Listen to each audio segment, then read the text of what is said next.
warahmatullahi wabarakatuh. Perkenalkan, nama saya Trivika Nanda Petabuga dari kelas 2A dengan NPM 7420122060.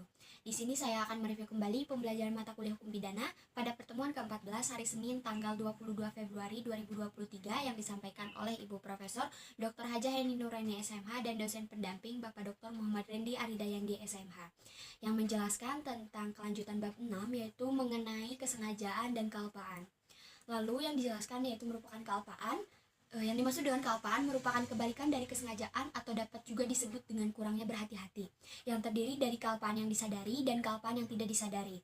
Unsur-unsur kealpaan sendiri yaitu pelaku dapat menduga terjadinya akibat perbuatan. Dalam hal ini adanya hubungan batin antara pelaku dengan akibat yang timbul dari perbuatannya, sehingga pelaku dapat menduga tetapi pelaku kurang berhati-hati.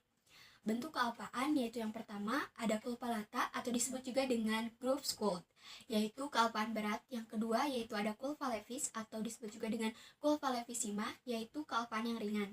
Lalu yang ketiga yaitu ada bewusst skuld, yaitu kealpaan yang disadari. Pelaku dapat membayangkan atau memperkirakan kemungkinan timbulnya akibat dari perbuatannya. Lalu yang keempat yaitu ada onbewusste skuld, yaitu pelaku tidak dapat membayangkan akibat yang mungkin timbul dari perbuatannya yang dilakukan. Selanjutnya yaitu materi tentang kemampuan bertanggung jawab, yaitu keadaan batin atau jiwa seseorang yang sehat dan normal ketika melakukan tindak pidana. Lalu cara menentukan kemampuan bertanggung jawab yaitu terdapat 3 cara, yaitu ada sistem deskriptif atau menyatakan, lalu yang kedua yaitu ada sistem normatif yaitu menilai, dan yang ketiga yaitu ada sistem deskriptif normatif, gabungan dari keduanya. KUHP Indonesia menganut sistem yang ketiga yaitu deskriptif normatif. Alasannya karena deskriptif artinya keadaan jiwa pelaku digambarkan oleh psikiater, dan normatif artinya hakimlah yang menilai dan menyimpulkan perbuatan tersebut mampu atau tidak mampu yang didasarkan pada hasil pemeriksaan di pengadilan.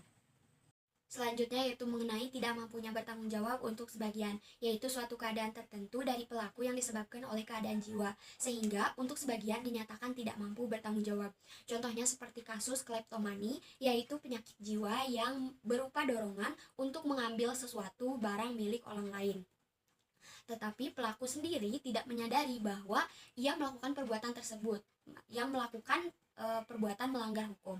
Yang kedua yaitu seperti kasus piromani, yaitu penyakit jiwa yang berupa kesukaan untuk melakukan pembakaran tanpa alasan.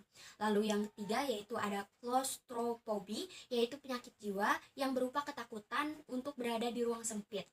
Lalu yang keempat yaitu ada nymphomani, yaitu penyakit jiwa pada seseorang laki-laki yang jika bertemu seorang perempuan selalu ingin berkeinginan untuk berbuat tidak senonoh. Orang-orang yang mempunyai penyakit jiwa seperti di atas dianggap tidak mampu bertanggung jawab, yaitu ketika dibuktikan bahwa perbuatan tindak pidana yang dilakukan ada hubungan dengan penyakitnya. Tetapi untuk perbuatan lainnya jiwa normal, sehingga untuk melakukan tindak pidana tersebut di luar penyakitnya dapat dimintai pertanggungjawaban pidana, seperti yang diatur dalam undang-undang kitab undang-undang hukum pidana. Lalu yang keempat yaitu keadaan mabok. Di Indonesia adalah bukan kebiasaan masyarakat secara umum yang berbeda dengan di Eropa dan Amerika. Jadi untuk perbuatan mabuk yang dilakukan di Indonesia harus ada alasan dan latar belakang yang jelas. Dalam hal ini, pelaku melakukan mabok secara sengaja supaya berani dan tidak malu dalam melakukan tindak pidana atau tindak kejahatan. Adalah termasuk kesengajaan dan dapat dipertanggungjawabkan dengan segala konsekuensi dan akibat dari perbuatannya. Jadi, bukan alasan pemaaf atau penghapus pidana. Atas dasar itu, harus dilihat batas mampu dan tidak mampu bertanggung jawab. Batas mampu dan tidak mampu didasarkan pada 2 pendapat, yaitu yang pertama, pelaku tetap dapat dipidana asal dapat dibuktikan bahwa pelaku mampu bertanggung jawab. Lalu yang kedua yaitu pelaku tidak dapat dipidana karena dianggap tidak mampu bertanggung jawab atau disebut juga dengan noyon Langemeyer. Dasar pertimbangan ini adalah in dubio pro reo. Apabila terjadi keraguan-raguan, maka harus diambil keputusan yang paling menguntungkan bagi si terdakwa.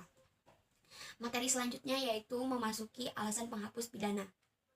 Selanjutnya yaitu mengenai materi alasan penghapus pidana, yaitu alasan yang memungkinkan seseorang yang melakukan perbuatan yang memenuhi rumusan delik atau tindak pidana tetapi tidak dapat dipidana karena alasan seseorang tidak dapat dipidana merupakan perbuatan yang memenuhi rumusan tindak pidana tidak merupakan tindak pidana karena tidak bersifat melawan hukum. Perbuatan tersebut tidak dapat dikualifikasikan tindak pidana, sehingga pelaku tidak dapat dimintai pertanggungjawaban. Karena tidak adanya alasan kesalahan, atas dasar itu doktrin atau ilmu hukum membedakan atas alasan pembenar dan alasan pemaaf. Alasan pembenar yaitu alasan yang meniadakan sifat melawan hukum dari perbuatan tersebut sehingga menjadi perbuatan yang dibenarkan. Alasan pembenar terbagi menjadi yang pertama yaitu alasan pembenar umum, terdiri dari daya paksa atau keadaan darurat yang diatur dalam pasal 48 Kitab Undang-Undang Hukum Pidana. Yang kedua yaitu ada bela paksa sesuai dengan pasal 49 Kitab Undang-Undang Hukum Pidana. Dan yang ketiga yaitu melaksanakan perintah undang-undang sesuai dengan pasal 50 Kitab Undang-Undang Hukum Pidana. Dan yang keempat yaitu ada perintah jabatan yang sah sesuai dengan pasal 51 ayat 1 Kitab Undang-Undang Hukum Pidana.